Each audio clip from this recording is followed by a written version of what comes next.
Ouais, il faut que vous commenciez à travailler un minimum, hein. Allez, donc on va se voir un certain nombre de cours et un certain nombre de fois. Donc vous m'avez moi en cours et Monsieur Kalmikov en travaux dirigés. Donc et vous allez nous avoir tous les deux sur un cours qui s'appelle électronique de puissance. Alors, je pense que vous voyez mon partage d'écran, j'imagine. Allez, licence SPI deuxième année. Alors voilà, le travail de l'électronique de puissance, c'est ça pour moi d'essayer de vous apprendre à comprendre, concevoir et dimensionner les structures que vous allez retrouver dans l'électricité et les systèmes électriques quotidiens, à savoir vos PlayStation, vos écrans d'ordinateur, vos Xbox, vos micro-ondes, vos téléphones portables.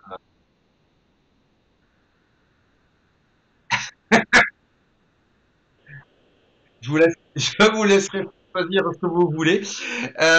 Et l'idée, c'est d'essayer de vous apprendre effectivement à savoir comment fonctionnent les systèmes qui vont convertir l'électricité alternative qui provient du réseau vers les systèmes continus que vous avez à un moment ou à un autre chez vous et que vous utilisez habituellement. Alors donc, on va essayer de regarder ensemble ce qu'on appelle les alimentations stabilisées et régulées.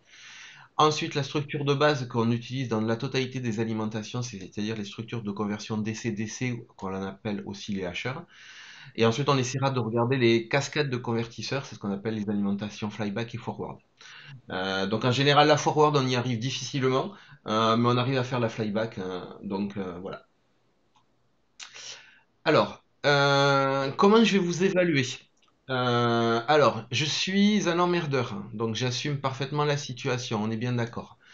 Vous allez avoir donc du contrôle continu principalement sur la totalité de de l'enseignement, c'est-à-dire vous allez avoir des contrôles continus de cours. Donc à la fin de chaque séance de cours, ce sont des contrôles continus qui vont porter principalement et uniquement que sur le cours. Et on est bien d'accord, uniquement que sur le cours. C'est comme... Alors tous les cours qui ont passé depuis le début jusqu'à la séance qui commence à démarrer. Donc-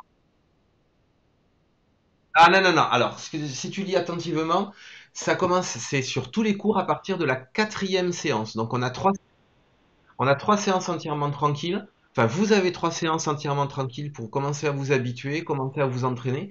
Et ensuite, à partir de la quatrième séance, vous allez avoir donc un petit QCM de cours. Le QCM, il dure pas très longtemps, il dure 5 minutes. Il se fait systématiquement en fin de séance de cours, c'est-à-dire à midi 25, juste au moment où vous avez envie d'aller manger. Et le principe, c'est le principe de toutes les séances de cours de Talbert, c'est que les séances de cours, c'est systématiquement, enfin les examens qu'on porte sur le cours, c'est systématiquement une minute, une question. D'accord?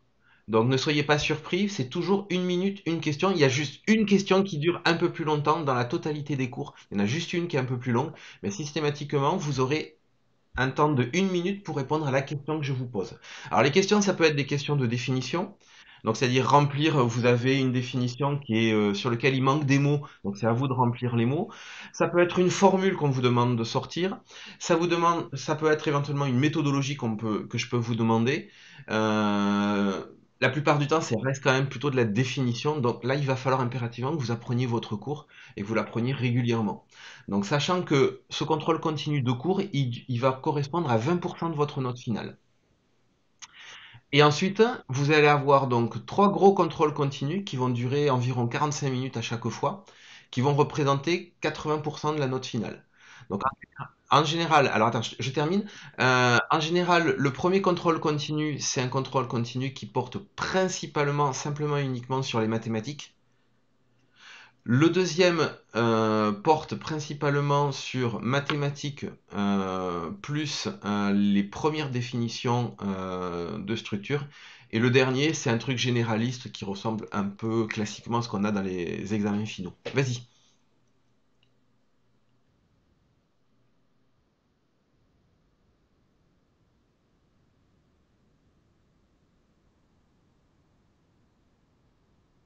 Alors, tous les examens se font systématiquement sur Moodle. Eh bien, Justement, vous avez tout ce qu'il faut sur Moodle. Donc, on va aller jeter un coup d'œil sur ça tout à l'heure. Vous pouvez faire des saisies, d'équations complètes, etc. à l'intérieur de Moodle. C'est un truc qu'il n'y a pas sur la version campus, mais sur celui-là, vous l'avez. Vous pouvez faire même des démonstrations complètes à l'intérieur de la structure de Moodle que vous avez.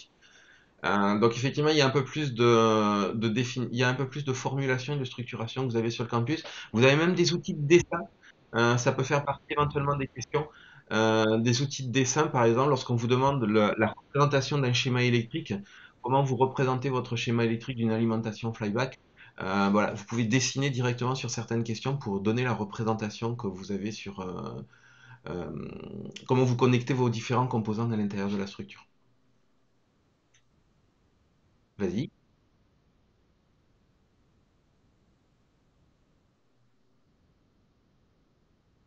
Non, jamais. Toujours sur les séances d'avant. On ne porte jamais sur le cours qui vient de passer, sachant que le contrôle continu porte sur la dernière enfin, il est fait à la fin de la séance de cours. Donc hors de question qu'on vous laisse, que je vous pose une question sur le cours qui vient de passer. C'est forcément sur les séances précédentes. Toujours. Si je me trompe, j'annule la note. Alors, j'annule pas la note du contrôle continu. Je retire la question et je fais un prorata. En général, j'ai calculé pour que ça marche bien. Mais bon, après, je dis pas que ça peut pas arriver, hein, mais en général, jusqu'à maintenant, j'ai pas trop commis d'erreurs. Euh... Ah, mais en fin de compte, je viens de m'apercevoir que j'ai oublié de vous faire la présentation hier du projet techno. Super. Vas-y.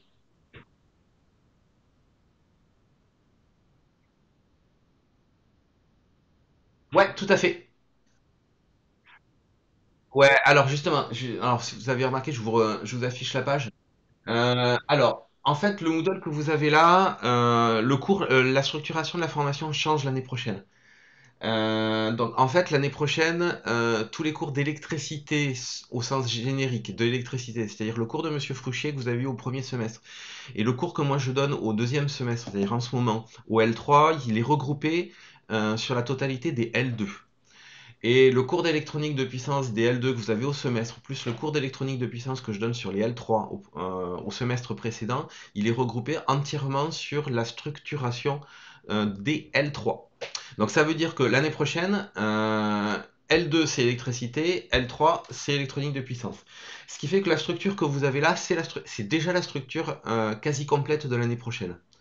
Donc on va pas faire tous les onglets que vous avez dedans. On va faire principalement rappel de maths, interrupteur en électronique de puissance, le chapitre introduction en électronique de puissance.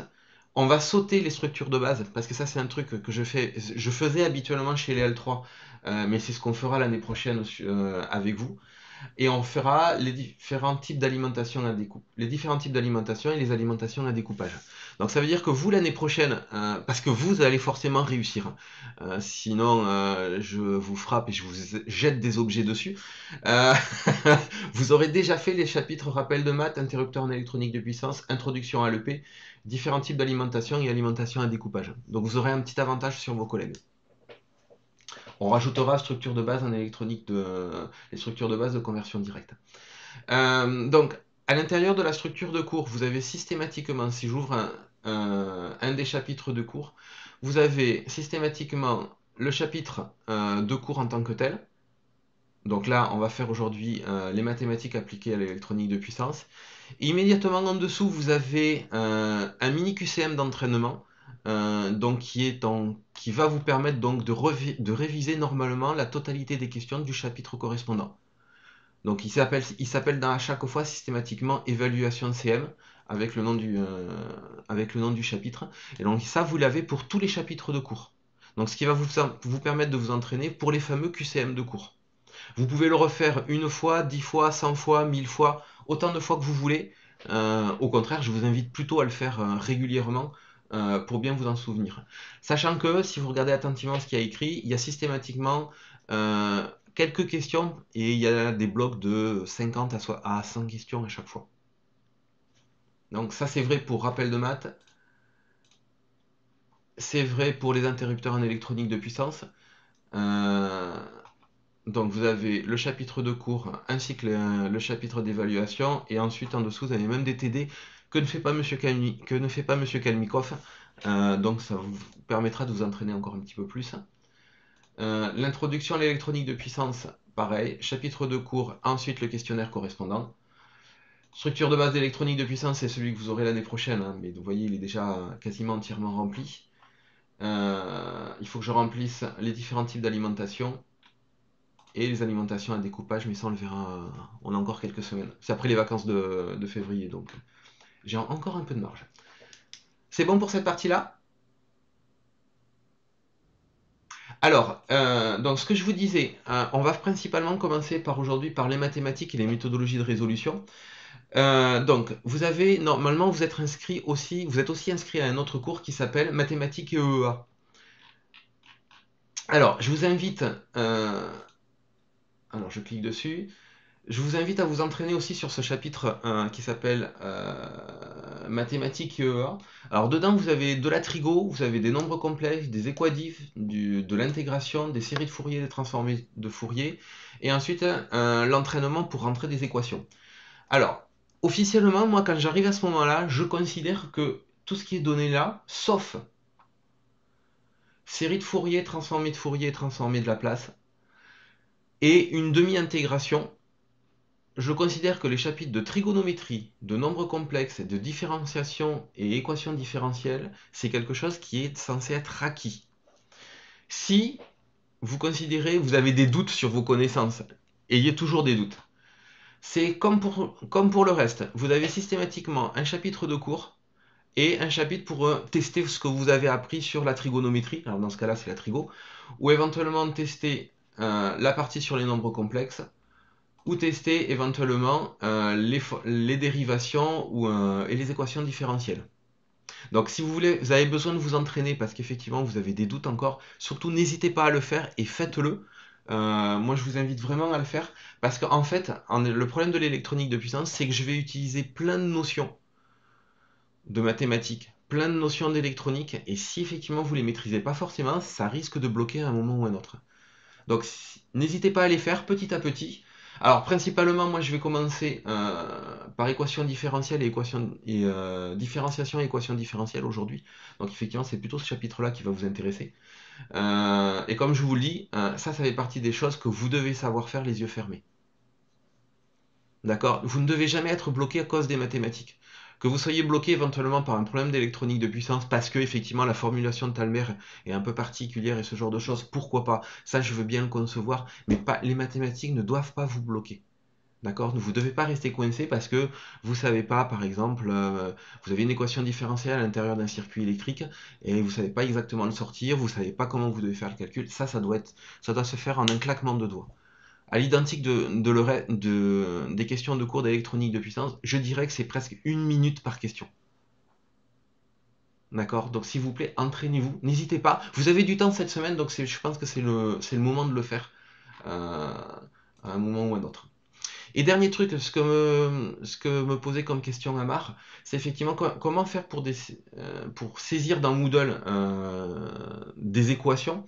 Alors, en fait, dans ce Moodle-là, dans notre Moodle, à Monsieur Fruchier et à moi, on a inséré effectivement ce qu'on appelle un outil de saisie automatique pour les équations.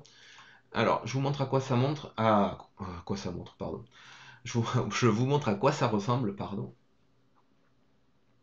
En espérant que j'ai réactivé la dernière version, je suis pas sûr de l'avoir fait, mais ok, c'est bon. Donc, c'est un exemple classique sur lequel effectivement on vous dit, certains d'entre vous, vous avez des calculatrices style Texas Instruments ou ce genre de choses?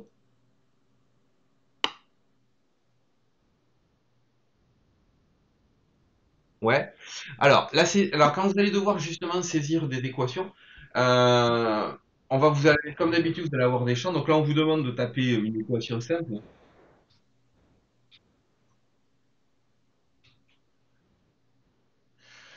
Et en vérité, quand vous allez taper votre équation, elle va se saisir, je sais pas si vous le voyez bien en bas de la page, pardon.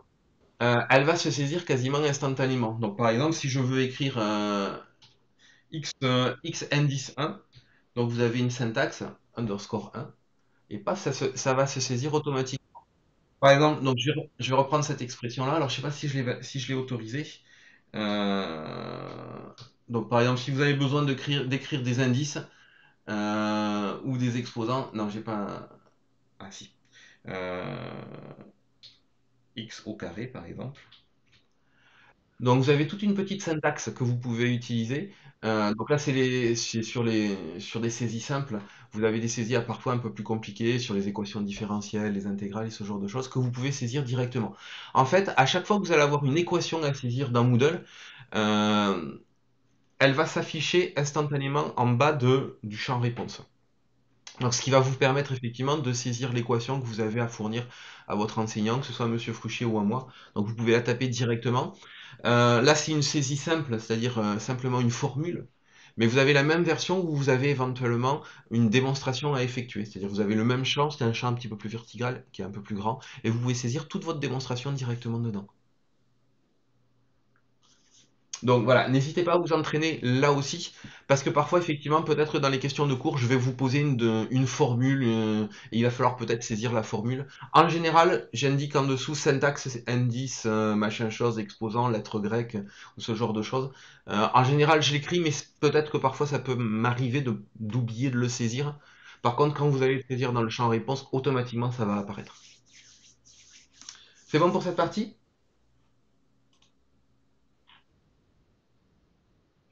Alors, parfait. Donc ça, c'est mon fameux chapitre de maths euh, que je vous invite sur lequel je vous invite à vous entraîner.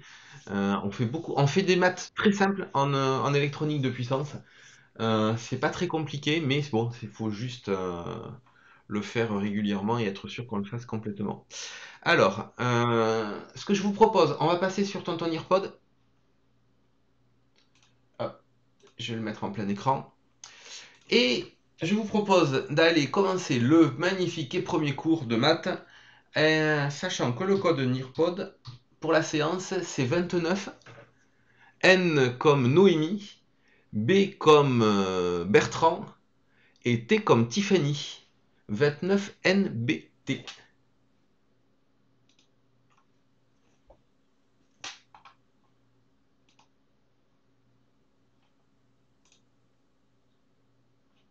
Hop, je vous l'affiche ici.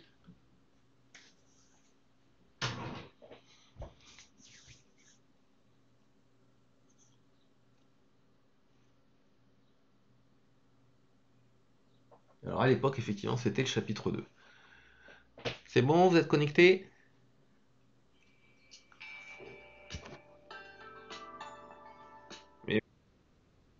29, 2, 9, N pour Noémie, B pour Bertrand, T pour Tiffany. 29 NBT.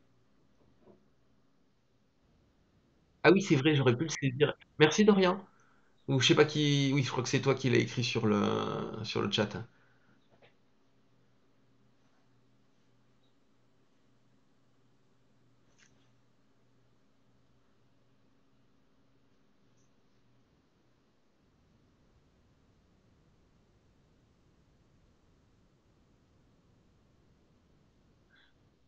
Ouais, mais j'ai des questions moi en cours de route.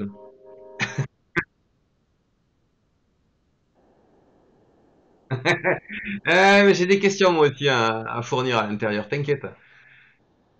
Ouais, je suis un emmerdeur, je pose plein de questions à l'intérieur. Alors je vous le partage, comme ça me permet de vous donner. Moi, ça me permet de voir ce que vous voyez. Euh, mais vous m'emmerdez au niveau du téléphone. Ah, mais Ils sont gentils, mais bah, pas quand je suis en cours, quoi. Il y a écrit quand Albert est en cours, Albert est en cours. On embête Albert, quoi. Euh, c'est de ma faute, j'avais oublié de couper le son. C'est bon, vous êtes prêts? On se lance? Alors, les maths, au niveau de l'électronique de puissance, ce sont des choses assez simples. Cependant, il faut que vous ayez en tête un certain nombre de concepts de base qui vont vous permettre de réfléchir un petit peu différemment de ce que vous avez fait jusqu'à maintenant. Alors, qu'est-ce que je veux dire par là? Alors, ce que je veux dire par là, c'est qu'au niveau des mathématiques, vous allez utiliser pas réellement beaucoup de trucs très compliqués. Si vous savez multiplier, vous savez diviser, c'est déjà bien. Alors, on s'élève très légèrement, et je dis très légèrement, jusqu'à quasiment la fin de vos études, en tout cas dans le domaine de l'électronique de puissance, avec les équadifs. Donc voilà. En gros, si vous connaissez à peu près les équations différentielles, vous allez gérer 95% de tous les problèmes que vous allez avoir dans le domaine de l'électronique de puissance. Donc ça veut dire que ça peut être super sympa quand même. Sachant qu'en plus au niveau des équations différentielles, on va pas chercher des trucs très compliqués. Par rapport à ce que vous avez eu en mathématiques, lorsque vous aviez des seconds membres particuliers, des coefficients dans vos équations différentielles, nous on simplifie vraiment à l'extrême et on fait vraiment juste, on a deux second membre qu'on va utiliser particulièrement, et en dehors de ces deux second membres-là, eh ben, on n'en fait pas d'autres. Et de l'autre côté, au niveau des coefficients que vous allez avoir dans votre équation différentielle, on va vraiment pas avoir des trucs très compliqués. En général, tous vos systèmes sont à peu près à coefficient constant, sont rarement à coefficient non constant, ou alors c'est que vous avez atteint un niveau bac plus 5, 6, 7 ou 8, et donc vous avez encore un peu de marge. Donc ça veut dire que là, pour l'instant, il n'y a pas trop d'inquiétude à avoir. Ensuite, il faut savoir que, contrairement à ce que vous avez fait avec Monsieur Gachon jusqu'à maintenant, Monsieur Gachon avait une définition en fait des fonctionnements des systèmes en disant vous aviez soit un régime transitoire, soit un régime permanent. En gros, son principe était de dire que si vous mettiez en marche quelque chose, vous aviez un régime transitoire jusqu'à temps que votre système arrive à fonctionner correctement. L'exemple classique qu'on utilise dans un cas comme celui-là, c'est pour ceux qui ont des voitures, quand vous mettez en marche votre voiture, vous avez ce qu'on appelle le starter qui se met en marche, hein. Votre moteur tourne très rapidement jusqu'à ce temps que votre moteur, puisqu'il est froid, il arrive à la bonne température. Puis une fois effectivement que votre moteur est à bonne température, vous êtes dans ce qu'on appelle un régime permanent, c'est-à-dire que votre moteur il ronronne tout doucement. Alors c'est comme ça que Monsieur Gachon vous l'a expliqué, et il a raison. Sauf que dans le domaine de l'électronique de puissance, malheureusement, ça c'est entièrement faux. Nous, c'est pas du tout le concept qu'on utilise. En fait, pour fabriquer un fonctionnement, pour charger votre téléphone portable, pour mettre en place votre PlayStation, votre Xbox, votre ordinateur, etc. Donc pour le faire fonctionner, nous, on va utiliser des successions de petits régimes transitoires. En fait, ici, vous ne faites que du régime transitoire. Et on va répéter tellement de fois ce même régime transitoire qu'on va fabriquer ce qu'on appelle un régime périodique. Donc en gros, c'est comme ça que vous allez devoir fonctionner en électronique de puissance. En électronique de puissance, vous ne faites que des petits régimes transitoires.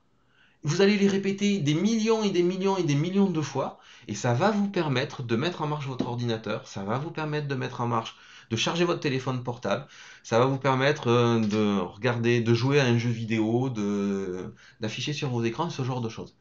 Donc voilà, c'est comme ça que ça fonctionne comme, en électronique de puissance. Donc c'est la première phrase que vous avez. En électronique de puissance, le fonctionnement en régime établi, c'est une succession de régimes transitoires. Du coup, ça veut dire que dans toutes vos équations, vous allez devoir systématiquement faire apparaître les régimes transitoires et les régimes périodiques. Et ça veut dire que c'est un peu un début de bordel, hein, si je peux m'exprimer ainsi. Il va falloir tellement les répéter, tellement régulièrement y faire attention, que voilà, ça peut paraître très compliqué à l'origine, mais vous allez vous apercevoir que lors de la mise en place, c'est quelque chose de très très simple si vous suivez bien les méthodes que je vais vous donner. Si vous les suivez à l'aveugle, vous allez voir, cherchez à la limite même pas à comprendre pourquoi je le fais, faites-le et ça marche à tous les coups. C'est comme pour les gagnants du loto, 100% de ceux qui ont 100% des gagnants ont joué. Ah merde, ça marche pas pour vous. C'était la blague, hein. Régulièrement je mets des blagues, hein. Il faut surtout pas que... Ouais, elle pique énormément. On est assez d'accord. Donc, alors, pourquoi est-ce qu'effectivement vous allez avoir des successions de régimes permanents d'électronique de puissance? En fait, parce que tous vos circuits d'électronique de puissance, vous allez utiliser plein d'interrupteurs à l'intérieur de la structure. Vous allez avoir des dizaines et des dizaines, enfin des dizaines et des dizaines. Vous allez avoir plein d'interrupteurs que vous allez mettre en marche et que vous allez arrêter. Vous allez les mettre en marche, vous allez les arrêter. Vous allez les mettre en marche, vous allez les arrêter. Donc ça, c'est ce que vous allez faire de manière régulière. Sauf que pour fabriquer une équation différentielle, vous allez avoir besoin d'éléments d'électronique qui amènent à la fabrication de l'équadif. Alors, des éléments d'électronique qui vous amènent à des équations différentielles, j'en connais que deux. la bobine et le condensateur. La bobine U égale LDI sur dt, donc la tension en borne de la bobine, c'est la valeur de la bobine que multiplie la dérivée du courant qui transite dans la bobine. Et pour le condensateur, ben, I égale CdV sur dt, le courant qui transite dans le condensateur, c'est égal à la valeur de la capacité du condensateur que multiplie la dérivée de la tension aux bornes du condensateur. Donc ça veut dire que dans mes circuits, forcément, je vais avoir des éléments de stockage à stockage d'énergie qui vont effectivement vous obliger à écrire des équations qui sont forcément des équations différentielles. Donc c'est-à-dire les mailles que vous allez avoir dans votre circuit, ce sont des équations différentielles. Et puis ces mailles elles vont changer en fonction des modes de fonctionnement que vous allez définir dans votre circuit. Et puis ça va vous permettre de fabriquer le courant dans la charge ou la tension bande de votre charge, allumer votre ampoule, charger votre batterie, et vous permettre de faire fonctionner. Donc c'est exactement ce que je viens de vous dire ici. C'est-à-dire que vous allez donc établir ce qu'on appelle des schémas partiels de fonctionnement dans votre circuit.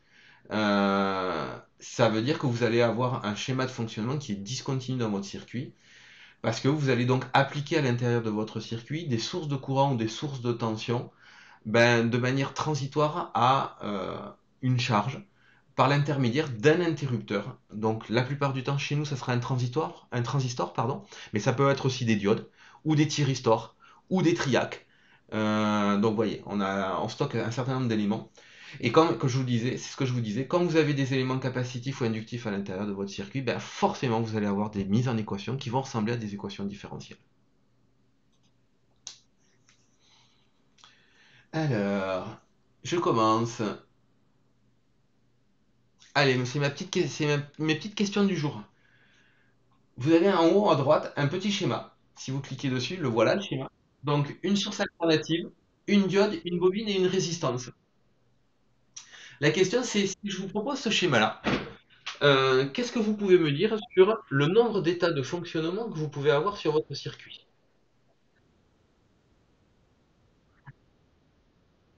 Non, alors par état de fonctionnement, je sous-entends à ce moment-là, c'est-à-dire le nombre de fois, le nombre de schémas électriques différents que vous allez avoir en fonction du type d'interrupteur que vous avez à l'intérieur de votre circuit.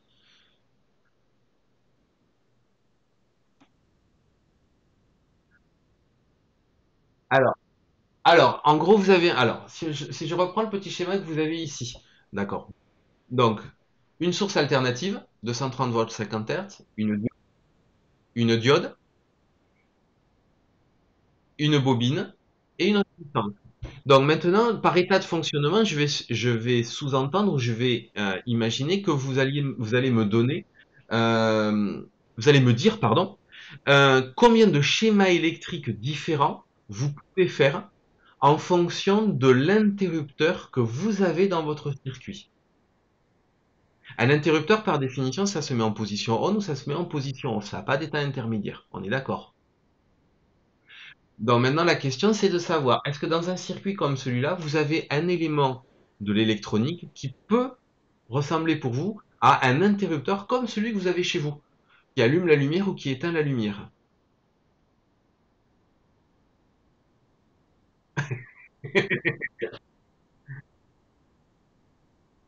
Alors, la question numéro un, est-ce que vous avez un interrupteur dans votre circuit ou un objet qui peut se mettre en position on ou en position off?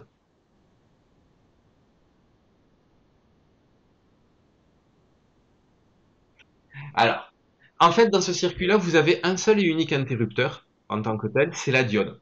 Et la diode fait partie des interrupteurs, on le verra un petit peu plus tard, des interrupteurs non commandés. C'est-à-dire qu'en gros, il va se mettre en marche ou il va s'arrêter simplement et uniquement en fonction de son environnement. C'est-à-dire que vous n'avez pas d'action physique dessus, vous ne pouvez pas appuyer, hein, quand vous appuyez sur l'interrupteur de votre maison pour allumer la lumière, ou l'interrupteur de votre PC pour le mettre en marche ou l'arrêter. Là, malheureusement, c'est l'environnement qui va le mettre en marche. Donc si je vous mets dans ce circuit-là, vous n'avez qu'un seul et unique interrupteur. Exactement. Vous n'avez qu'un seul et unique interrupteur qui s'appelle la diode. Et donc cet interrupteur n'a que, a priori, ne peut que se mettre en marche ou ne peut que s'éteindre. Du coup, combien d'états de fonctionnement possibles vous pourriez avoir à partir de ce circuit? Vous avez raison. Ah ouais. Mais c'est le début. Allez, je complexifie la structure.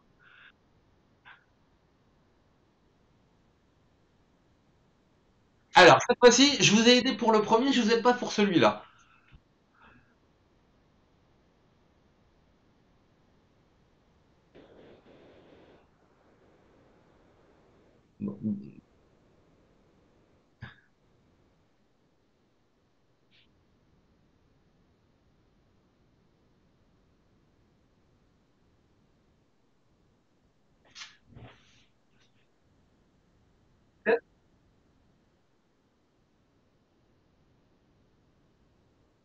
Ben, alors, vous avez combien d'interrupteurs à l'intérieur de votre système?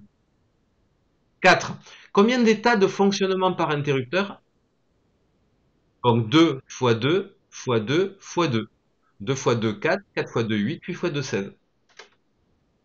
Donc, donc si effectivement vous avez répondu 16, effectivement vous avez gagné.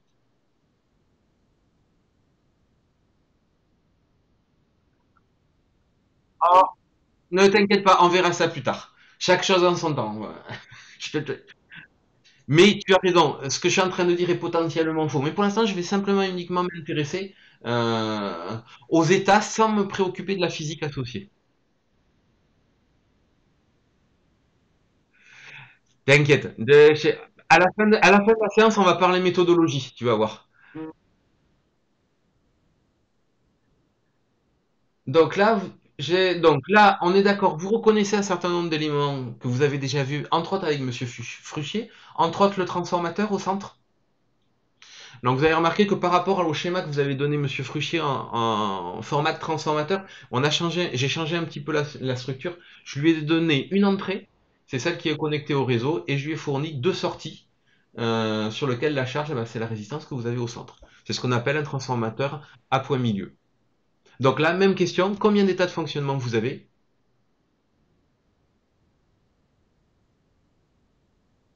Ben, alors posez-vous la question systématique.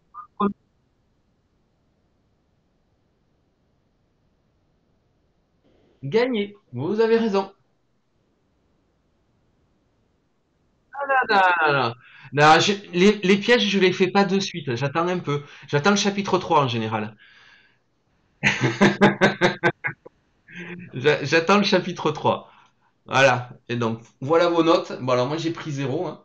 Oh, je suis nul. Je savais que je devais faire une autre matière que ça. Non, les questions plus compliquées, les débuts des questions perverses interviennent un petit peu plus tard.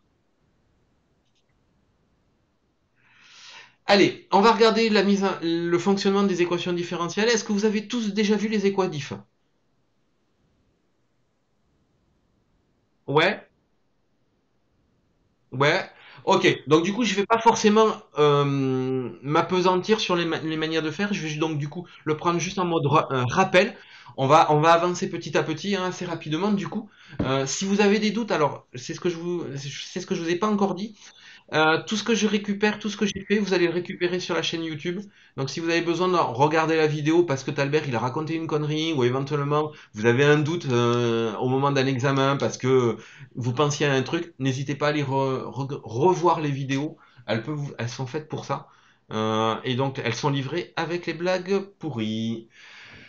Donc, dans votre cas, à quel moment vous allez avoir une équation de différentiel où vous devez vous assurer que vous allez avoir une équation de différentiel du premier ordre dans votre circuit? Ben, systématiquement, ben, quand vous n'avez qu'un seul élément réactif dans votre circuit. Donc si dans votre circuit, dans votre maille, vous avez un condensateur ou une inductance, forcément c'est une équation différentielle du premier ordre. Si c'est un condensateur, c'est une équation différentielle en tension, et si c'est une inductance, c'est forcément une équation différentielle en courant. N'allez pas chercher autre chose, c'est toujours comme ça que ça marche. D'accord? Donc si vous écrivez autre chose que ça, si par exemple je vous donne un circuit avec une bobine en sortie, une bobine et une résistance, et que vous m'écrivez une équation différentielle en tension, je vais vous répondre, ça sent pas bon. D'accord? Sachant que dans tous les cas, l'équation différentielle que vous allez avoir s'écrit systématiquement sous la forme a fois la dérivée de quelque chose, plus b fois la fonction, plus g de t. Donc sachant que le f de t que vous avez, c'est systématiquement, la plupart du temps, l'élément que je suis en train de rechercher.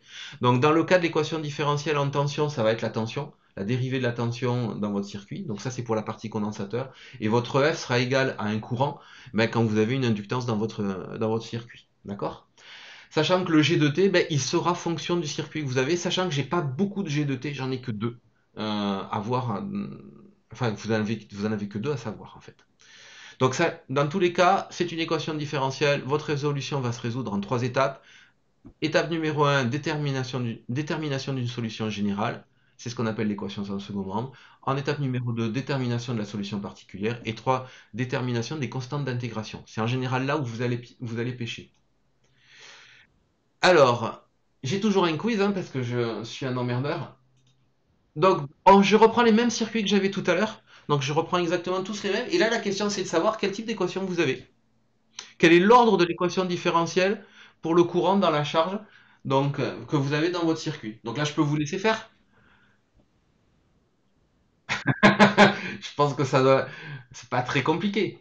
Donc, est-ce que c'est une fonction affine, linéaire, différentielle, différentielle du premier ordre ou différentielle du second ordre? À vous, à vous de choisir. Ensuite, vous avez la même question pour le circuit de tout à l'heure. Donc,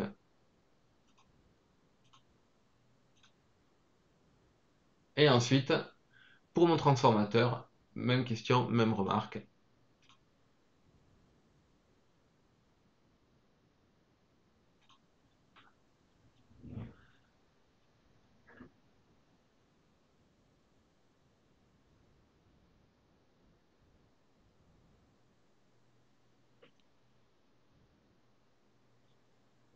Ah, ne recopiez pas forcément ce qu'a écrit Albert, hein, on est bien d'accord.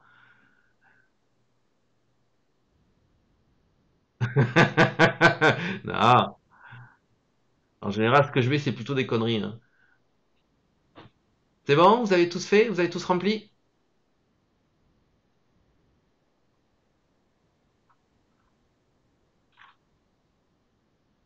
J'en ai... Oh, absolument pas. Mais bien sûr que non, voyons, Dieu préserve. Pourquoi faire une correction? À quoi? 5, 4, 3, 2, 1, 0. Alors, on est bien d'accord, c'était tout, pour tous, c'est l'équation différentielle du premier ordre.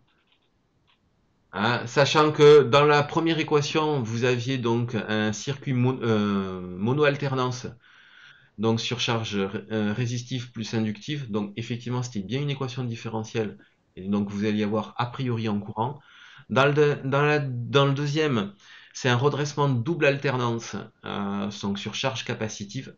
Donc c'est là aussi une équation différentielle du premier ordre, c'est équation différentielle en tension. Et pour le dernier, c'était quoi déjà? Euh, le pont transformateur point milieu, charge inductive, équation différentielle là aussi du premier ordre. Donc j'avais pas de piège. Je mets pas encore les pièges, ils vont arriver un peu plus tard. C'est bon pour tout le monde?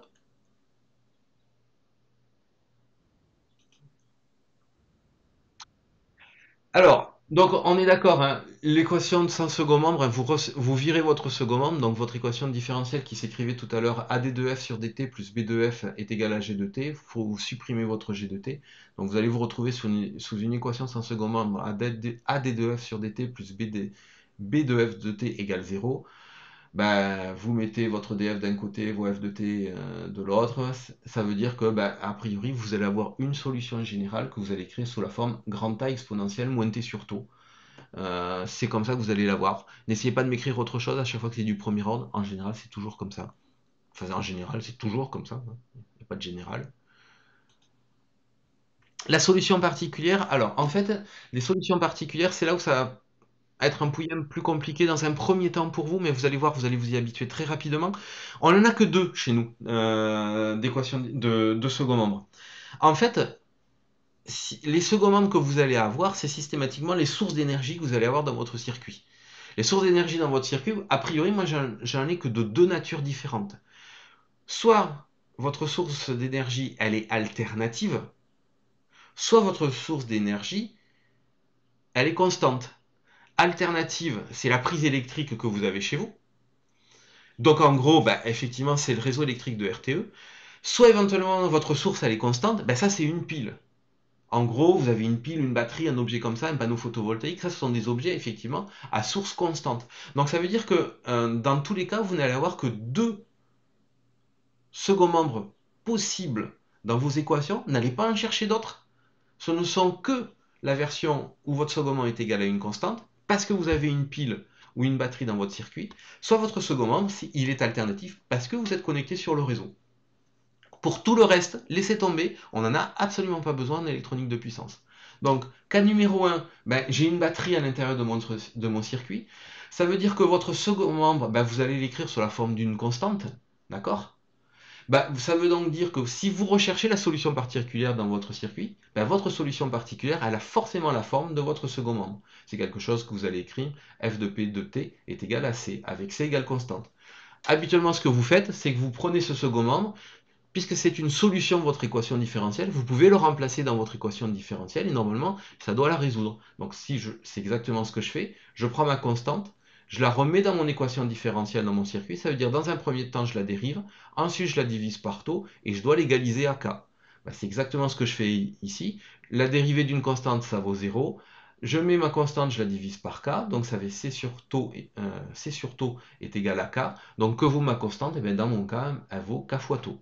Voilà, donc ça veut dire que ma solution particulière, dans ce cas-là, elle va valoir k fois taux. Facile. Oui. Ensuite, deuxième cas, effectivement. Alors, faites gaffe, il y a une petite coquille. Alors, vous l'avez pas sur la plateforme. Vous l'avez pas sur la plateforme Moodle, vous l'avez juste là, hein. C'est simplement que j'ai eu la flamme de réinsérer la diapo. Donc, deuxième second membre que vous pourriez avoir, c'est un second membre justement avec une fonction sinusoïdale à l'intérieur de votre circuit, c'est-à-dire parce que vous êtes connecté sur le réseau électrique. Alors attention, votre second membre, j'insiste bien, notez-le bien, sur votre feuille de papier, dans un coin ou un truc comme ça. Le second membre, c'est la plupart du temps, à 99%, une fonction en sinus, pas un cosinus. Quand vous êtes connecté sur le réseau électrique EDF, c'est toujours un sinus, sauf contre-indication. C'est comme pour les médicaments. Euh, donc, non, je te mettrai un cosinus. S'il y a un cosinus, c'est moi qui te le dis. Si je te dis rien, tu prends toujours un sinus. La raison, c'est la suivante. À l'instant t égale 0, la fonction sinus vaut 0. D'accord? À l'instant t égale 0, la fonction cosinus vaut 1. Il est hors de question que vous mettiez en marche un circuit, puisque en général, à l'instant t égale 0, c'est le moment où vous mettez en marche votre circuit. Il est hors de question que vous mettiez la totalité de la puissance disponible dans votre circuit à l'instant t égale 0. Vous allez le faire quoi? Vous allez le faire croître. euh, vous allez le faire croître. Ne bougez pas. Je mets en sourdine le caramel mou qui m'embête.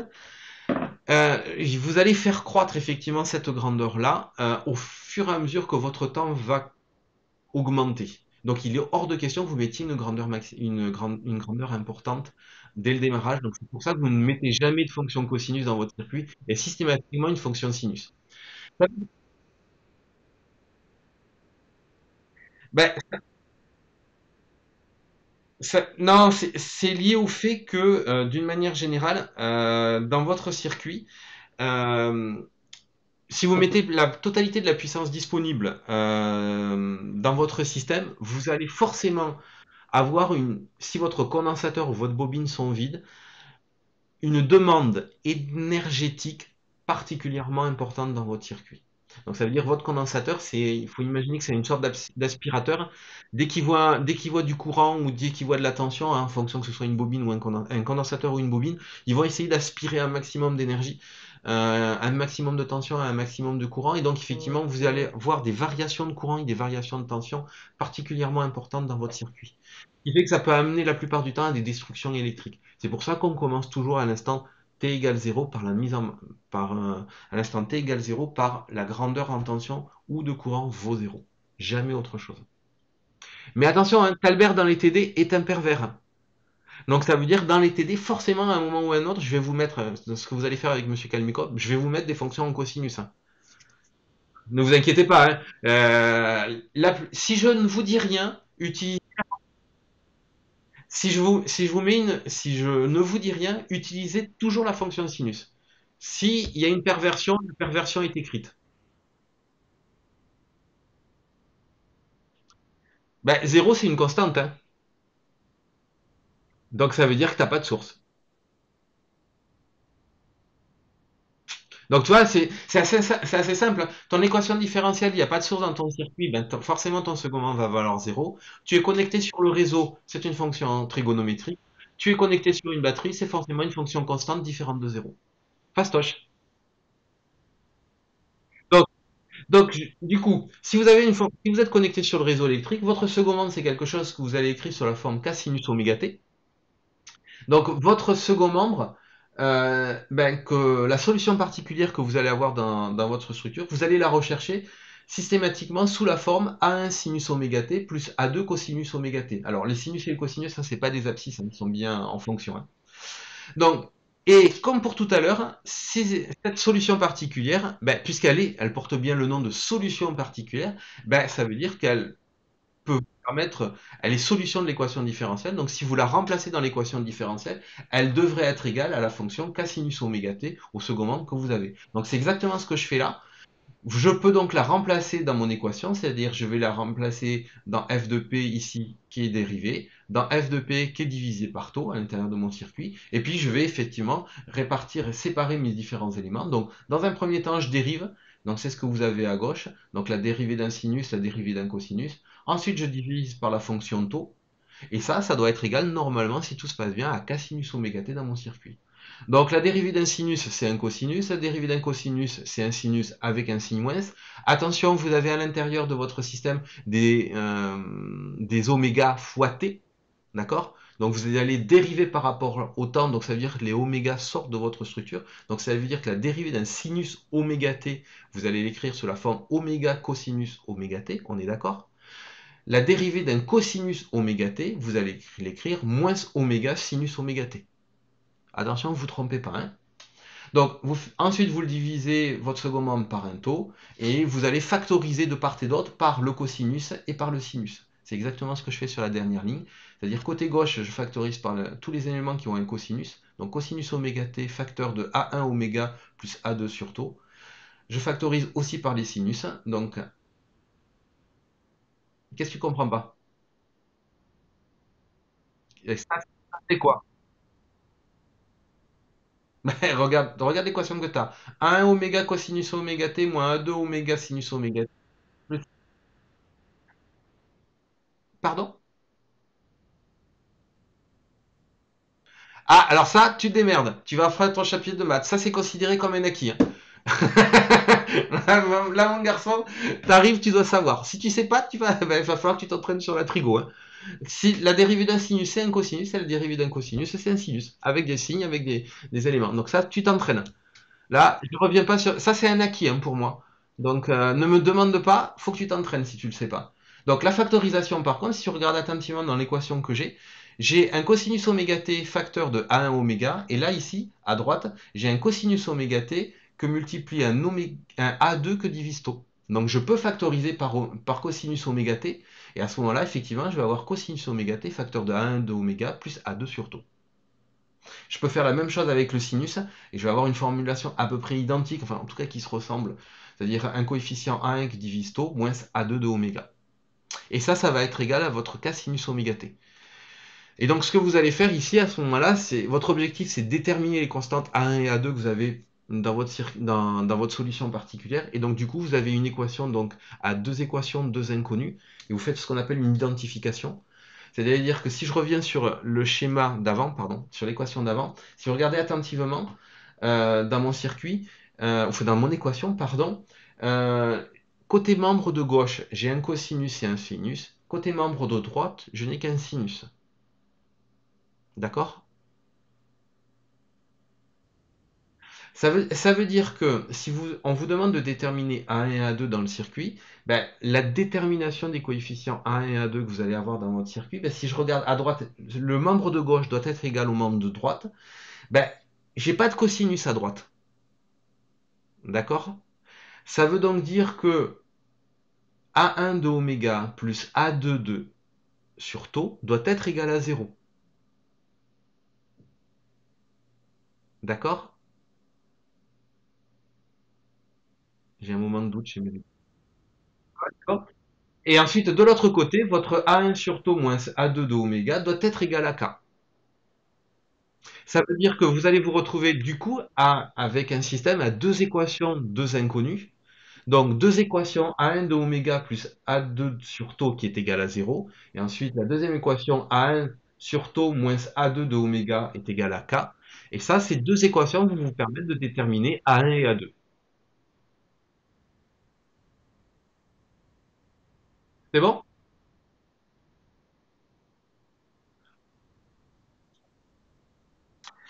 Allez, maintenant que vous avez bien suivi, je vous ai donné plein d'infos. Allez, je reprends exactement les mêmes schémas que vous aviez tout à l'heure. Non, je crois que j'en change un, il me semble, sur celui-là. J'ai un doute. On va voir. Donc, schéma numéro un. Ben, la question, c'est quoi votre second membre? Donc, regardez votre circuit et quel est le second membre que vous allez utiliser. Tout à l'heure, on a réussi à savoir que vous aviez deux équations, que ces deux équations, c'était des équations différentielles. Maintenant, je vous pose la question, quel est le second membre que vous allez mettre dans votre circuit? Il n'y en a pas. Est-ce que c'est une constante? Est-ce que c'est un sinus? Est-ce que c'est un cosinus? Est-ce que c'est un sinus ou un cosinus? Ou est-ce que c'est une fonction triangle? Tu as choisi sinus. On va jeter un coup d'œil tout à l'heure. Ah, je sais pas, je dis pas tout. Mais peut-être que tu as raison. Alors, on va complexifier un petit peu le schéma. Un petit peu, mais c'est rien par rapport à ce que vous allez avoir, hein. Donc là, pareil, on va se reposer la même question que tout à l'heure. Combien d'interrupteurs vous avez? Deux. Combien d'états de fonctionnement vous allez avoir? Ok, on est d'accord. Donc ça veut dire qu'a priori, alors je vous donne les formes que vous allez avoir, hein. Donc si vous êtes, vous ne pouvez avoir officiellement dans la réalité des faits que réellement que deux équations. La première équation que vous allez avoir, c'est le générateur E, l'interrupteur K fermé, la diode ouverte et la bobine et l'inductance. Donc la grande maille, le circuit qui est tout autour. Donc le générateur de tension, l'interrupteur K fermé et la bobine RL. Ça, c'est la maille numéro un. Et ensuite, maille numéro 2 que vous allez avoir dans votre circuit, c'est simplement et uniquement la diode avec la résistance et la bobine. Donc vous n'allez avoir que deux équations dans ce circuit-là. Et pareil, même cause, même effet, je vous pose la question, ben, quel type d'équation quel second membre vous allez avoir?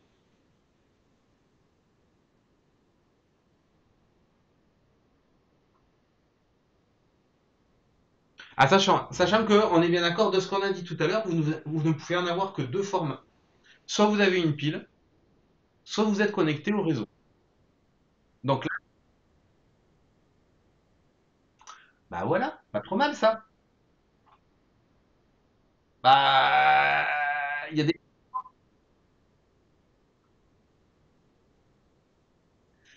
Allez, et le petit dernier, donc il va faire appel à votre cours de Monsieur Fruchier sur les transformateurs et qui va vous poser la question, voilà un circuit sur lequel votre source se trouve à gauche.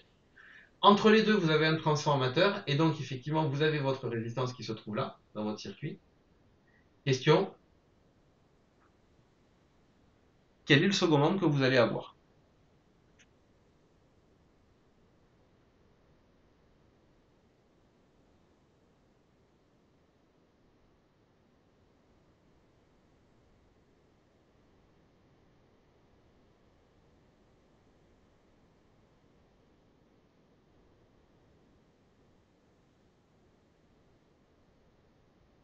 Ah, parce que j'avais envie, hein.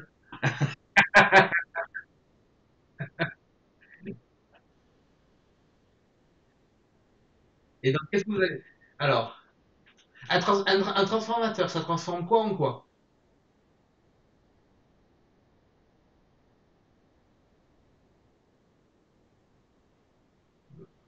Ah, non, non, je parle de la nature de l'énergie électrique ou la nature que vous avez de l'électricité. Donc, en entrée, tu as de l'alternatif et en sortie, tu vas avoir donc de l'alternatif. On est d'accord. Ça ne change pas la nature. Non, non, absolument pas. Le transformateur ne change pas la nature forte, mais il va changer les amplitudes. Donc, c'est ce que tu disais tout à l'heure. Soit j'augmente, soit je diminue la grandeur, mais dans tous les cas, il ne change pas la nature au sens forme, c'est-à-dire alternatif ou continu. C'est bon? Vous avez tout joué? En 5, 4, 3, 2, 1, 0. Alors, effectivement, le premier, c'est une fonction sinus, il n'y a pas de problème, hein, c'était assez classique. Vous êtes connecté sur le réseau, donc là, il n'y a pas à tergiverser. Alors, le deuxième était en fait un pouillème plus compliqué. C'est ce qu'on appelle une structure en hacheur. Et c'est une structure en hacheur. Vous avez vu, j'ai commencé à vous dire, il y a deux interrupteurs, quatre états possibles, mais en fait, dans la réalité, il y a que deux états de fonctionnement. Et en gros, vous avez que deux équations. Donc, effectivement, dans les deux équations que vous avez, c'est soit une constante, soit il n'y en a pas. Alors, j'ai noté principalement la constante, parce que comme on parlait que des générateurs sur cette structure-là, le générateur étant une pile, effectivement, dans une des deux équations que vous allez avoir, ça va être une constante. Dans le deuxième élément que vous allez avoir, dans la deuxième équation que vous allez faire, vous allez découvrir, on en discutera un pouillème, on en discutera plus tard, vous allez découvrir qu'en en fait, il n'y a pas de second membre dans la deuxième équation. Donc on aurait pu choisir effectivement le premier point, il n'y en a pas ou constante. Et dans le dernier, effectivement, un transformateur, ça transforme de l'alternatif en alternatif, ça en change l'amplitude, donc soit ça l'augmente, soit ça la diminue, mais en gros, ça transforme de la fonction trigonométrique en fonction trigonométrique. Et comme je vous ai dit que c'était du sinus, donc normalement, effectivement, votre second membre devrait être en fonction trigonométrique sinus. Vous avez raison. C'est bon?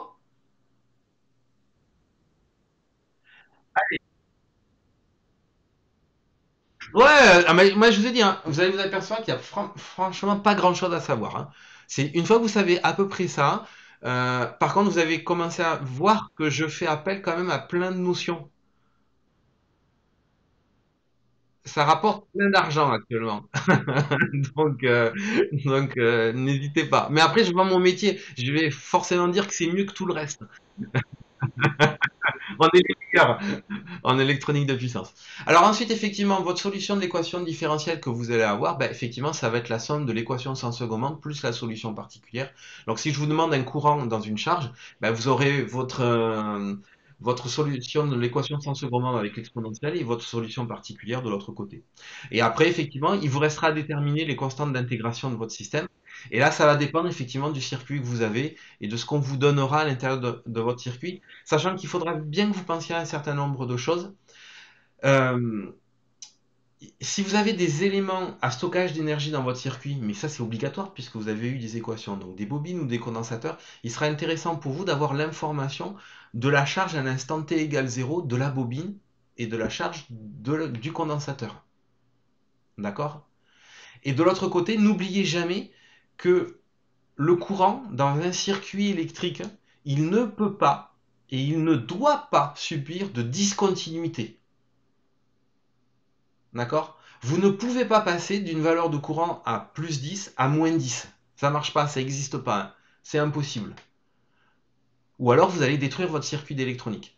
D'accord? Donc il y a des règles d'électricité qui font que vous n'avez pas le droit. Il est totalement interdit de faire passer un courant d'un truc de plus 10 ampères à moins 10 ampères ou éventuellement l'inverse. Là, c'est même pas la peine d'y penser, hein. Vous allez décroître éventuellement de plus 10 à moins 10 pendant un certain temps, mais vous ne pouvez pas faire de variation instantanée.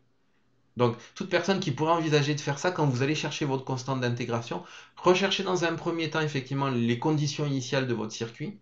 Et si effectivement vous ne pouvez pas les avoir, vous êtes obligé de chercher sur des conditions de continuité ou des conditions de périodicité, mais il va falloir faire attention de ne pas avoir de discontinuité, en particulier sur la grandeur courant.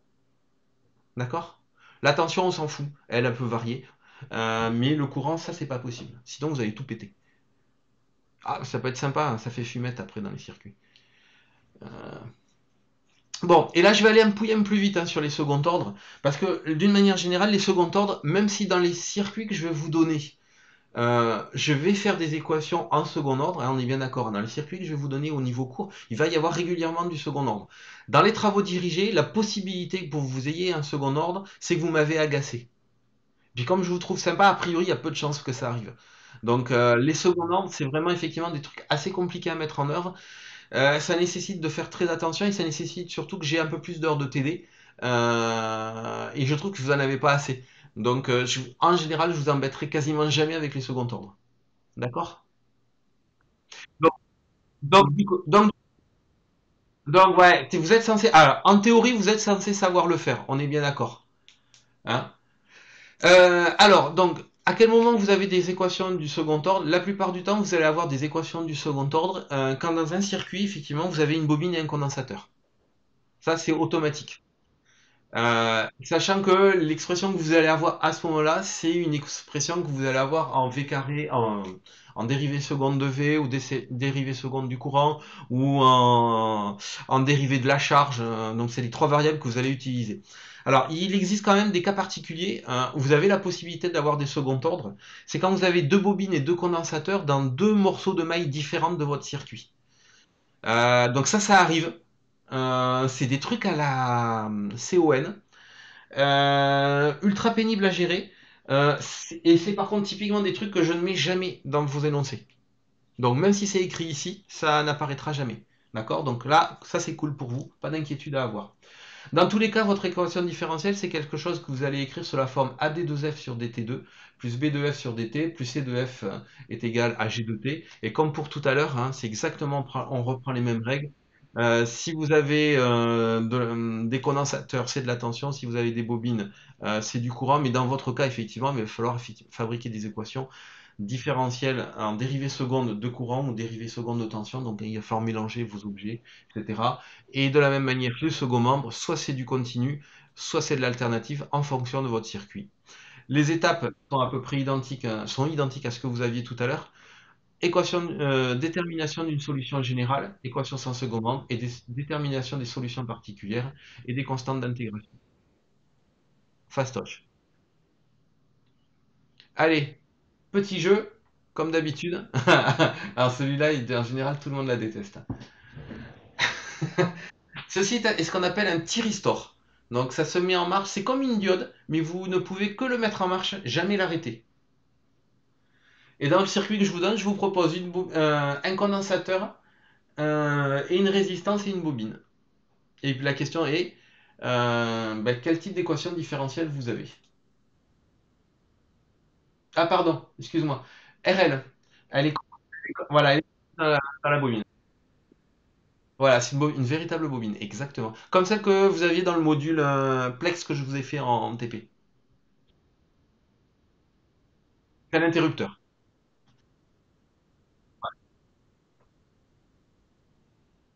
Ouais, je vous donnerai les règles, mais t'es pas très très loin de la bonne solution. Exact. Donc là, est-ce que c'est une fonction affine, linéaire, différentielle dans votre circuit? Ensuite, juste après, vous avez la version perverse. Voilà à quoi ressemble le vrai circuit. Voilà à quoi ressemble la vraie électronique de puissance. Parce que là, je commençais à m'agacer, à m'ennuyer déjà régulièrement avec vos circuits.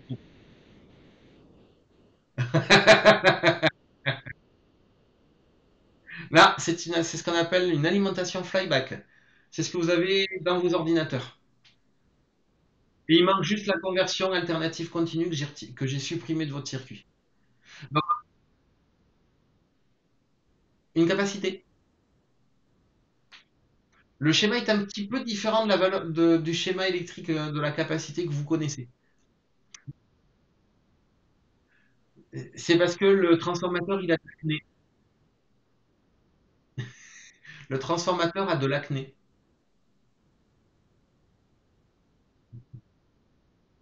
J'ai pas pu m'en empêcher. À chaque fois que je la fais, j'ai honte. Non, ça veut dire qu'entre l'entrée et la sortie, vous avez un déphasage de 180 degrés.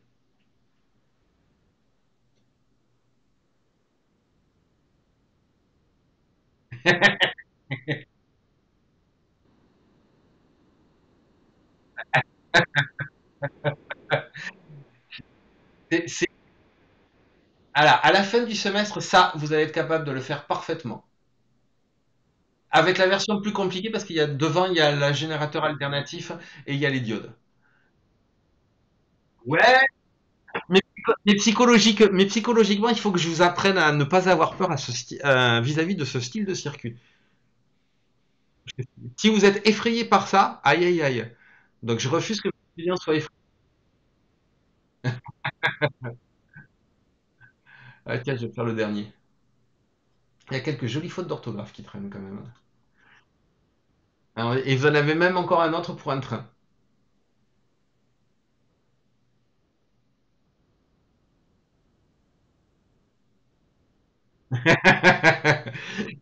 Juste pour vous montrer que le monde est un pouillème plus compliqué que les circuits pourris qu'on vous fait.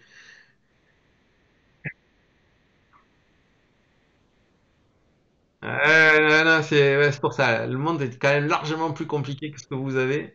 Donc, le but du jeu, c'est de commencer à vous apprendre qu'est-ce que vous avez dans votre circuit, dans votre vrai monde.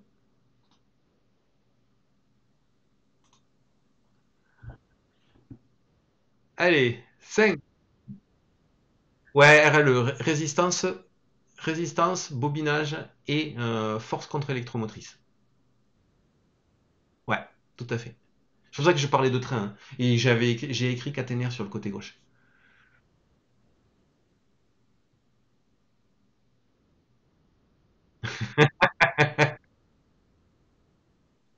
C'est fait exprès, hein, c'est fait exprès, hein, c'est fait pour commencer à vous titiller.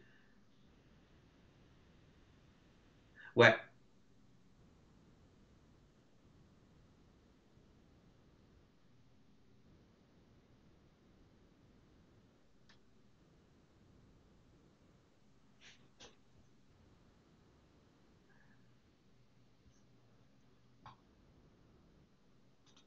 vous êtes prêts? 10, 9, 8, 7, 6, 5, 4, 3, 2, 1, 0. Trop tard. Trop tard. C'était quoi ta question?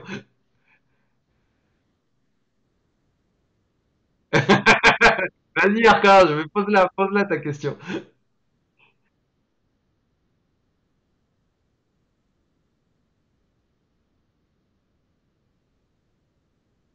Ouais, alors en fait, dans le questionnaire, je fais pas la sélection, mais on va le faire à l'oral, t'inquiète. Ah, et tu gagnes pas de points, donc ou t'en perds pas, donc t'as pas trop d'inquiétude à avoir. Bon, le premier, c'était un fastoche, hein. Donc, vous avez une bobine, un condensateur à l'intérieur de votre circuit. Si vous fermez effectivement votre thyristor, ben, vous avez donc une bobine et un condensateur. Donc forcément, vous avez une équation différentielle du second ordre. Là, jusque-là, c'était assez simple. Alors, l'alimentation flyback que vous avez, en fait, quand vous allez la décomposer on le verra ensemble, hein, mais quand vous allez la décomposer, avec la structure que je vous ai donnée, euh, vous allez avoir principalement de l'équation différentielle du premier ordre et parfois du second ordre. Alors, ça, du premier ordre, parce que effectivement, si vous considérez que votre transformateur c'est un objet parfait, bah, vous allez juste le représenter sous la forme d'une bobine, sous la forme d'un générateur alternatif. Pardon, toutes mes excuses. Par contre, si vous le représentez tel qu'on l'a fait en TP sur le semestre précédent, en fait, un transformateur, ça possède des inductances dans chacun des éléments, circuit primaire et circuit secondaire. Est-ce que vous vous en souvenez? hein, dans la représentation de cap. Donc ça veut dire que quand vous allez le mettre en marche, vous allez regarder hein, sur le secondaire de l'alimentation flyby, il y avait une capacité. Donc si vous mettez le générateur, le secondaire du transformateur, que vous allez représenter sous la forme d'un générateur alternatif, que vous lui dites, bah, forcément, comme j'ai un bobinage, j'ai forcément une bobine dans mon circuit, bah, donc vous avez naturellement un élément inductif dans votre circuit qui va arriver sur la capacité de sortie, ça va vous amener sur une équation différentielle du second ordre. Donc, effectivement, sur ce circuit-là, ben, vous pouvez avoir un mélange entre équation différentielle du premier ou du second ordre. Ça dépend en vérité de la perversion de l'enseignant. Si votre enseignant est gentil, je suis normalement à peu près gentil, c'est-à-dire que je vais pas vous dire que le transformateur est réel, donc vous allez le considérer comme un élément parfait, donc vous n'allez avoir que des équations différentielles du premier ordre. Cool. Soit je suis effectivement à un moment énervé, j'ai mal dormi, on m'a cassé ma voiture ou un truc comme ça, je sais pas. On peut envisager le pire. Là, je vais vous dire effectivement que c'est une équation, le transformateur est pas réel, et donc c'est une équation différentielle du second ordre. Et pour le dernier, effectivement, là c'est principalement premier et second ordre. Ben, parce qu'effectivement, en fonction des mailles que vous allez avoir dans votre circuit, il y a des fois où vous allez avoir condensateur, bobine toute seule ou condensateur et bobine dans le circuit, et du coup ça va foutre un beau merdier. Donc là c'est vraiment différentiel du premier et du second ordre. C'est pas Talbert qui fait le choix, c'est vraiment le circuit. C'est bon?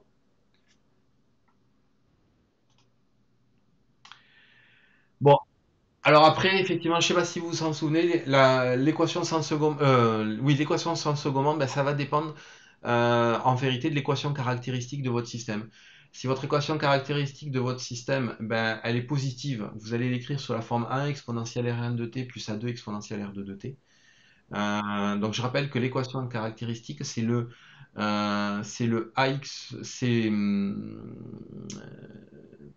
le delta de l'équation que vous avez ici, hein. Votre équation différentielle, vous pouvez l'identifier à une équation du second ordre, exactement de la même manière que je l'ai écrit ici. C'est-à-dire qu'en gros, vous pouvez l'identifier à quelque chose que vous allez écrire sur la forme ax2 plus bx plus c. Et effectivement, la solution que vous allez avoir, elle va dépendre du delta. Si votre delta est positif, égal à 0 ou inférieur à 0. Donc le delta, je rappelle pour ceux qui ne s'en souviennent pas, c'est B2 moins 4AC. Donc B2, le coefficient du X, fois moins 4 fois la valeur de A, fois la valeur de C. Donc si effectivement votre delta est positif, c'est quelque chose que vous écrivez sous la forme AR1 plus AR2. Donc ça veut dire que vous avez deux racines réelles. Si votre delta est égal à 0, vous avez ce qu'on appelle une racine double, que vous allez écrire sous la forme exponentielle R0 facteur de A1 plus A2 de t. Et si votre delta est négatif, ben, ça veut dire que vous avez deux racines complexes conjuguées. Donc c'est identique au premier, mais cette fois-ci en forme racine conjuguée. Sachant que dans tous les cas, les éléments que vous allez rechercher, c'est A1 et A2. Après, donc tout à l'heure, sur l'équation différentielle du premier ordre, on avait qu'un seul élément à rechercher sur l'équation sans second membre, c'était A. Ça s'appelait K, je crois. Et là, vous en avez deux. Pareil, pour la solution particulière, et ben, comme d'habitude, vous avez deux types de solutions. Alors, du coup, ça va se compliquer un peu, hein, sauf pour l'équation avec une constante. Donc, soit votre équation différentielle possède une pile, ben, comme d'habitude, ça veut dire que votre second membre, il est constant. Vous allez donc rechercher une solution particulière que vous allez écrire sous la forme constante. Vous avez appliqué exactement la même règle que tout à l'heure. Et là, c'est d'autant plus facile que, comme ce sont des équations différentielles du second ordre, ben, que vous dérivez une fois ou deux fois, la dérivée d'une constante, ça vaut toujours 0, hein. Donc, effectivement, cette grandeur-là vaut toujours la même valeur, K sur C. Donc ça, c'est cool. Oui,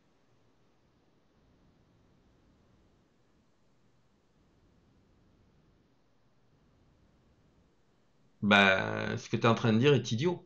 Ça n'existe pas. Soit tu es positif, soit tu vaux 0, soit tu es négatif.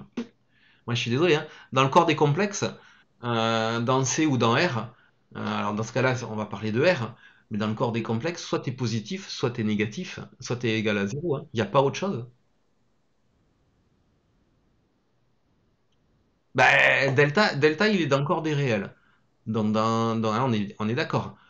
Delta, c'est ta valeur. Donc, tu peux pas avoir d'autre solution que positif ou égal à 0 ou négatif. Ça, c'est sûr et certain.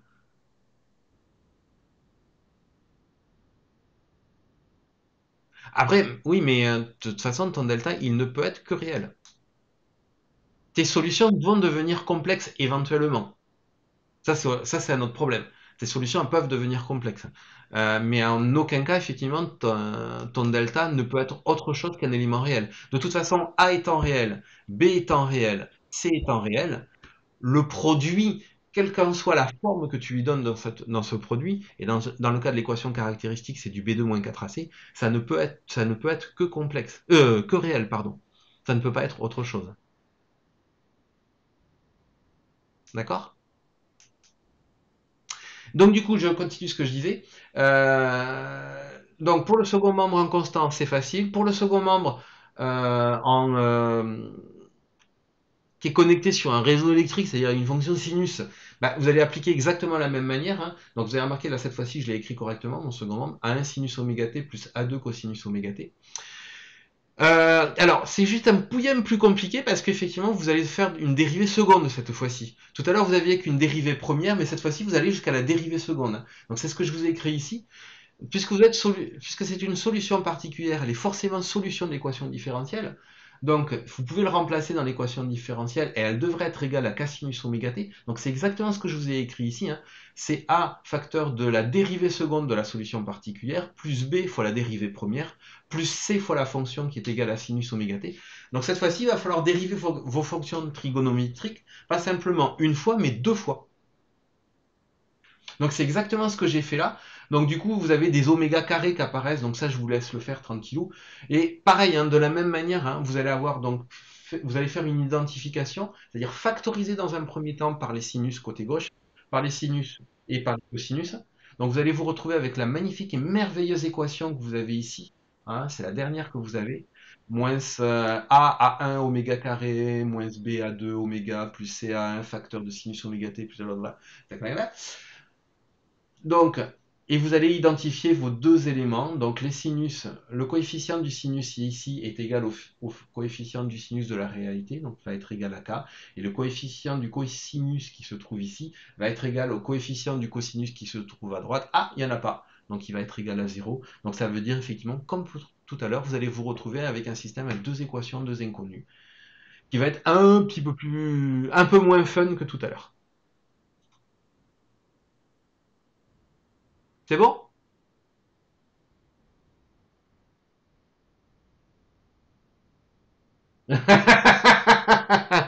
Ben, le quiz, je reprends exactement les mêmes. Ah, ben tu vas l'apprendre. Tu vas l'apprendre. Donc je reprends exactement les mêmes schémas que vous aviez tout à l'heure et la question c'est en gros, est-ce que vous avez une idée du second membre que vous allez avoir dans votre circuit? Donc là ici vous avez ça. Quel est le type de second membre que vous avez?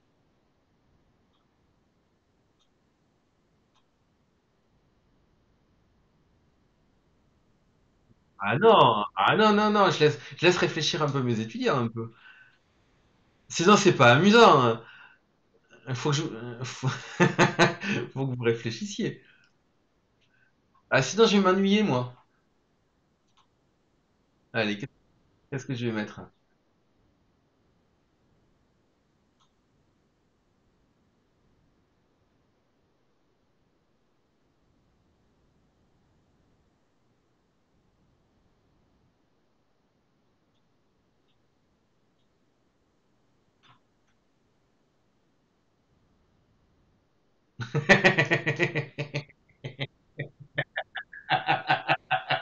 Je l'adore.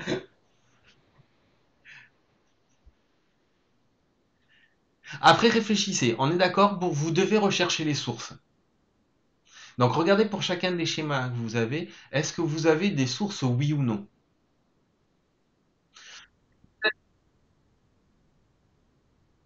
Si- Ah, non, non, non, attends, je reprends ma phrase. Vous devez rechercher des sources. Dans ma définition de source, je n'en ai que deux. Hein. Le second membre, c'est associé à la source que vous avez dans votre circuit. D'après toi?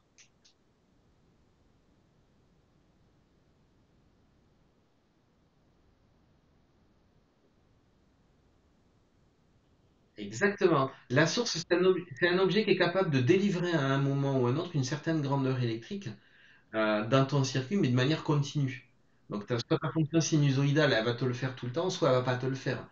Alors certes, tu pourrais me dire, tu pourrais objecter sur ce que je viens de dire, que la pile, à un moment ou un autre, ou la batterie, d'une manière générale, ça s'épuise avec un certain temps. Donc c'est vrai au bout de 6 à 8 heures, pour ton téléphone portable, bon, bah, ton téléphone portable, t'es bon pour le remettre à recharger, etc.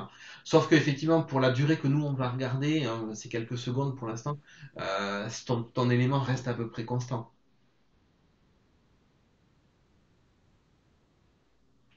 Là,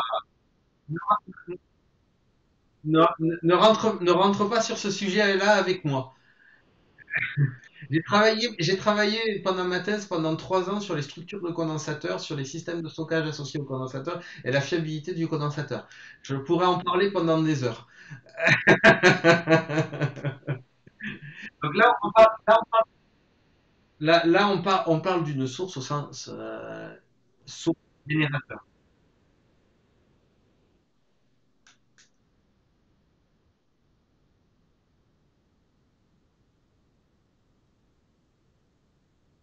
Non, c'est ce qu'on appelle une alimentation flyback. Flyback.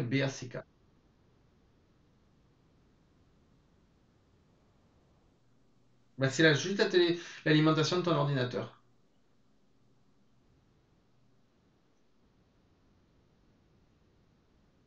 La sortie est continue, mais par contre, elle se connecte sur le réseau électrique.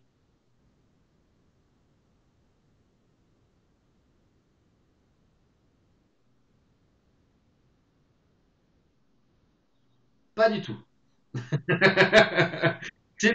C'est bien tenté, mais assez loin de la réalité.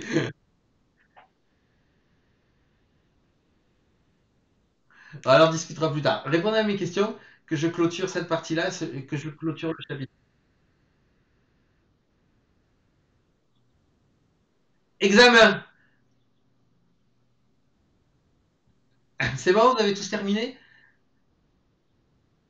Allez, 5, 4, 3, 2, 1, 0. Alors, dans le premier, c'est bien une équation différentielle, mais effectivement, il n'y a pas de source au sens j'applique une tension à mon circuit pendant une certaine durée, etc. Donc là, c'est vraiment un exemple typique, le premier. Le premier schéma que je vous ai donné, c'est ce qu'on appelle un inverseur de tension. C'est la première structure qu'on a inventée dans les années 50 pour fabriquer une tension négative à partir d'une tension continue. C'est un joli applicatif des anciens, dont je fais partie, qui vous permettait effectivement de fabriquer du moins à partir de plus. Donc c'était assez cool comme structure et vous n'avez pas de source en tant que telle à l'intérieur de ce circuit. Donc effectivement, normalement, vous auriez dû répondre, il n'y en a pas. Alors, dans l'alimentation flyback que vous avez, alors l'alimentation flyback que vous avez, en tout cas dans la représentation que je vous ai donnée, il y a a priori deux seconds membres possibles. Le primaire, c'est du constant parce que vous avez un condensateur, et le secondaire, comme vous avez un transformateur. Alors, je rentre pas forcément, et que vous avez retenu normalement les cours de Monsieur Fruchier, un transformateur, ça ne transforme que de l'alternatif en alternatif, ça ne laisse pas passer du continu. Donc ça sous-entend qu'a priori, le secondaire, c'est a priori du sinusoïdal. Donc effectivement, là, c'est constance plus sinus. Et le dernier, il y a une coquille dans ce que j'ai écrit, hein. Le dernier, c'est une caténaire, donc ça provient du réseau, c'est l'alimentation d'un train, c'est du constant à l'intérieur de votre structure et c'est pas du sinus comme je l'ai écrit ici. Hein, le réseau des trains, c'est d'abord, vous appliquez une tension constante à l'intérieur de votre circuit et éventuellement en fonction des moteurs des trains que vous avez. Alors pour les vieux comme moi, les trains jaunes orangés hein, des années 70-80, c'était des machines à courant continu. Dans les trains, alors attendez, après les jaunes, vous avez eu les bleus. C'était des génératrices synchrones, donc c'était de l'alternatif, alternatif et continu. Et ensuite, les trains rouges que vous aviez à l'époque pour la partie Bruxelles et le tunnel sous la Manche, c'était de l'alternative pure, de la machine asynchrone. Bon, alors maintenant, tous les trains sont de couleur bleue, donc vous ne voyez plus la différence. Mais à l'époque, c'était comme ça, quoi. Donc là, la caténaire, dans tous les cas, c'est un élément constant dans votre circuit, c'est pas de l'alternatif. Il y a une coquille sur le système. Bon, voilà. Et après, effectivement, il faudra regarder vos problématiques de constante d'intégration. Ça, c'était la dernière diapo du truc. Et j'ai réussi à faire mon chapitre 1 complet. Yes! Est-ce-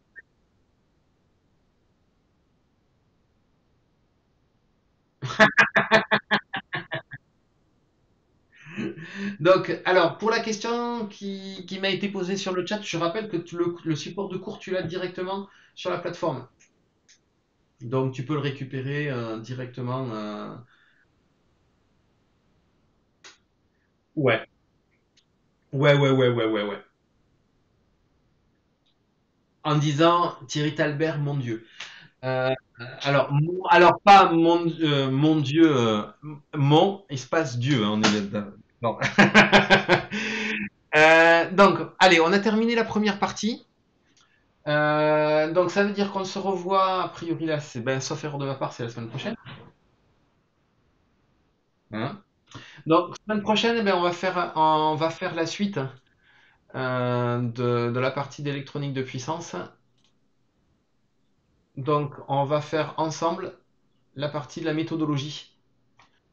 Parce que là, pour l'instant, je vous ai donné effectivement les maths, ce qui permet à Monsieur Kalmikov de démarrer immédiatement sa partie de mathématiques. Donc du coup, la semaine prochaine, je peux attaquer avec vous la méthodologie de résolution. C'est en gros quand vous avez un circuit électrique. Alors je vous ai donné déjà des bases ou des débuts de réflexion pour fabriquer vos mises en équation et répondre aux différentes questions que je vous poserai. Mais en fait, il y a une véritable méthodologie que vous devez suivre pas à pas. Donc si vous voulez réussir tous les exos de TD, quels que soient les TD, on va faire la semaine prochaine ensemble en détail. On fera effectivement donc le paragraphe qui est juste après, qui s'appelle méthodologie de résolution. Que vous pouvez, alors comme il est déjà en ligne, vous pouvez le lire, vous pouvez regarder et puis vous pouvez déjà vous entraîner. De toute façon, je crois que Monsieur Kalmikov, vous l'avez pas cette semaine, hein, vous l'avez la semaine prochaine, sauf erreur de ma part. Oui, parce que la méthodo, voilà, en fait, une fois que vous avez appris la méthodo, vous pouvez vous affranchir quasiment de tout. Je vais être très très franc avec vous, hein. L'application de la méthodologie, c'est vraiment, c'est ultra pénible, ultra chiant parce que c'est euh, c'est très automatique comme méthode, hein. Je l'ai vraiment détaillé au maximum. Mais si effectivement vous avez des doutes, etc., il vous suffit simplement de la suivre aveuglément et vous arriverez au résultat. Après, vous pourrez la simplifier quand vous aurez pris un petit peu d'expérience et pris un peu d'habitude. Mais par exemple, pour tous les exos, en tout cas pour niveau L2, moi je vous conseille de l'appliquer stricto sensus pour vraiment n'avoir aucun problème. Et puis, quitte à l'appliquer, je dirais bêtement, plutôt que stricto sensus, ça fait mieux. Vous l'appliquez bêtement et puis vous allez réussir à obtenir tous les résultats et à tout faire sans le moindre problème, quoi. Donc là, donc ce que je peux vous conseiller dès maintenant, c'est n'oubliez jamais la règle de l'apprentissage, même si on est en distanciel, même si vous avez les PDF de cours, n'oubliez jamais que chez Talbert, la question de cours, c'est une minute. Donc en une minute, vous devez lire la question et vous devez répondre. Donc, règle de base, n'oubliez jamais, un cours, la première phase de l'apprentissage, c'est l'écriture. Une fois que vous avez écrit au cours, même si vous avez les diapos, hein, il faut les écrire. Et à la fin de cours, pensez à faire des fiches de synthèse. D'accord?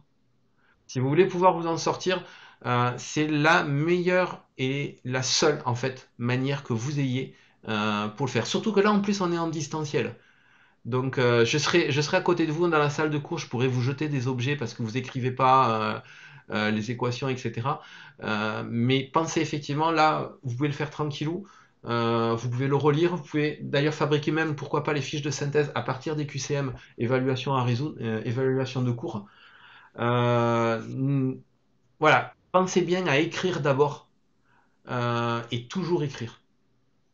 Pensez pas que le PDF c'est vraiment si vous en souvenez pas dans 3 ou 4 semaines, même si là je vais rajouter effectivement à la fin des livres, je vais vous rajouter effectivement les versions entre guillemets interactives de Dearpod. Donc comme ça vous pourrez en plus réaccéder aux différentes questions que je vous ai posées pendant le chapitre. C'est bon? Donc pensez bien à vous entraîner et puis la semaine prochaine on attaque la méthodologie. Puis si vous avez déjà commencé à la lire tranquillou la méthodologie, c'est bon. Parfait. Bon, Adrien, n'oublie pas d'écrire ta magnifique et merveilleuse blague pour qu'on puisse voter pour toi. Ouais, il y a un truc sur lequel j'ai écrit semaine du 18 au 20 truc, donc tu la mets à la suite de ma connerie. Oui.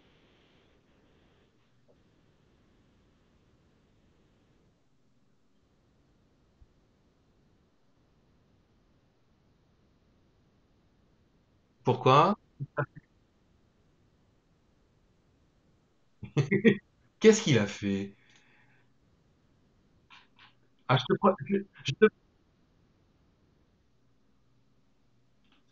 alors, je te promets qu'il n'y a pas de sélection de l'étudiant. Euh, Il n'y a pas d'objet, il n'y a pas d'objet qui dit, voilà, si tu t'appelles, c'est Brabant, c'est ça, non? Si tu t'appelles Noam Brabant, j'ai pas mis de filtre si te concernant, donc ça peut arriver, hein, mais ça peut arriver, mais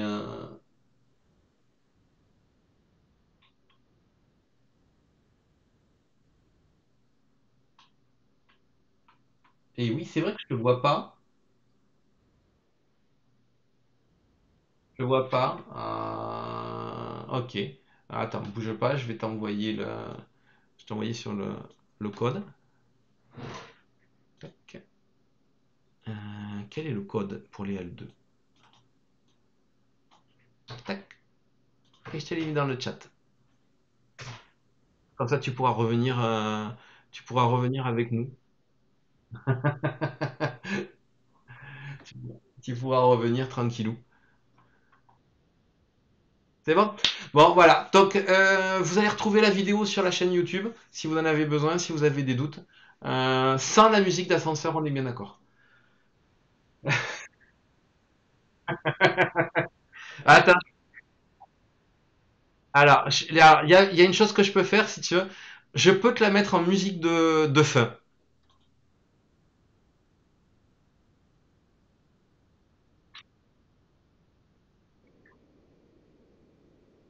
Et alors, je sais pas si tu l'entends là. Ah, crotte des caniches. Alors, attends.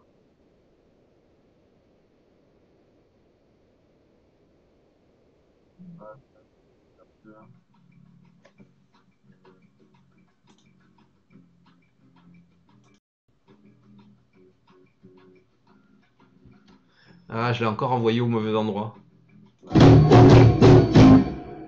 Voilà. Ah, musique de fin.